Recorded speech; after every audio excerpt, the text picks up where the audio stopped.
welcome to CRICFIT. My name is Sam and today I'm going to take you through 3 tips to hit the ball further. We don't want to only hit the ball further, we want to make sure that we increase our top speed so that when we miscue the shot, it still goes for 6. So what I'm going to do is I'm going to take you through 3 areas that we can improve, take you into the gym, show you some exercises as well, and how we can put it all together. Hope you enjoy. The first tip is we're going to start from the floor. The floor is where we get our energy from. So the more force we put into the floor, the more force it's going to give us back. Okay? In golf, research shows that 70% of their energy comes from their front foot. Okay? So we want to have our weight transferred through to our front foot, so we've got a nice solid base to swing from.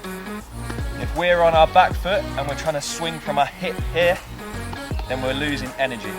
We want to make sure we get forward, nice solid base, and then swing through. I'll take you into the gym now and show you an exercise we can do to work on this. So to focus on putting force through the floor, we're going to use a med ball and a plate. So we're going to get in our stance.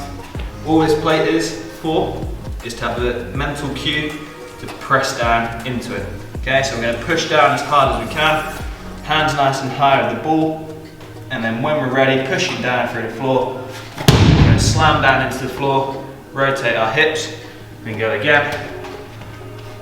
Push down and slam it into the floor as hard as we can, rotating through. So we're not just chucking it down with our hands, we're pushing down, driving the force through our lower body.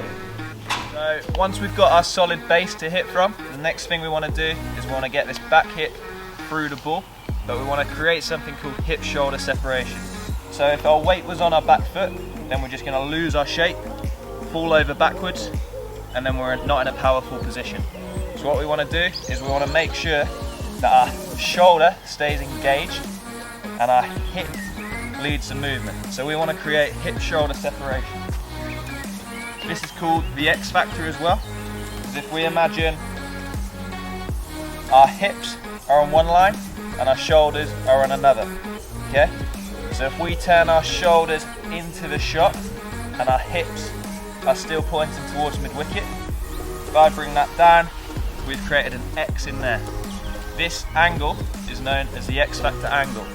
Research shows in cricket that the bigger that angle created, the longer you're going to hit the ball. So if we can create a large X factor by turning our shoulders into the ball, like they do in baseball, so we get in there, create a lot of hip-shoulder separation, shoulders turned, and then our hip leads the movement, internal rotation from our back hip first, and then we strike through the ball. I'm going to take you into the gym, show an exercise we can do to work on this, and then put it into practice on the ball feeder. Then to create our hip-shoulder separation, what we're going to do is we're going to hold on to a wall. So we're going to get 90 degrees to the wall, arms out straight, and push into the wall. Make sure we do push into the wall.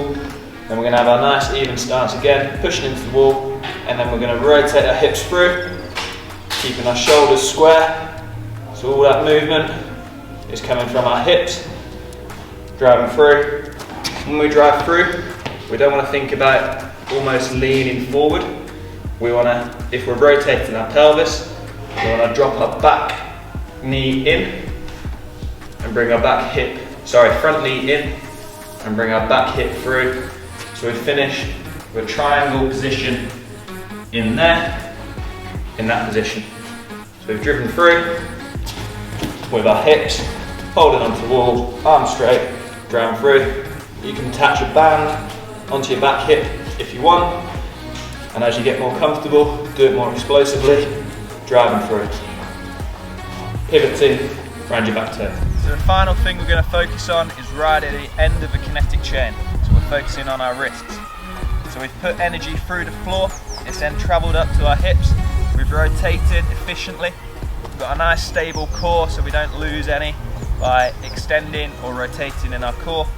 All this energy is travelled up, and then at point of contact our wrist is still cocked, and then we just give a flick of the wrist, uncock the wrist to add a bit extra distance. So what we see the best batsmen do in the world is at this position, their hands aren't here, but the toe of the bat is pointing up to the sky, and then when we come down here, wrists are loaded, and then they can just flick and add an extra few miles an hour back speed. I'm going to take you into the gym and show you an exercise to work on this. So we're going to look to strengthen our forearms.